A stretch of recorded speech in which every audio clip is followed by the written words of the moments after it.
You ask Tiger to solve. This deals with linear equations with one unknown. The final result is p equals -1/4. Let's solve it step by step. Simplify the expression.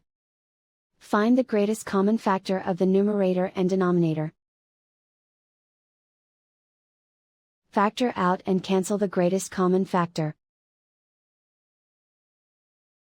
Group all p terms on the left side of the equation. Subtract 18p from both sides. Group like terms. Simplify the arithmetic. Group like terms. Simplify the arithmetic. Group all constants on the right side of the equation. Add 5 to both sides. Simplify the arithmetic.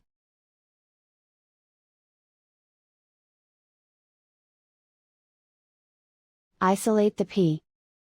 Divide both sides by -8. Cancel out the negatives. Simplify the fraction. Move the negative sign from the denominator to the numerator. Find the greatest common factor of the numerator and denominator. Factor out and cancel the greatest common factor. And so the final result is p equals -1/4.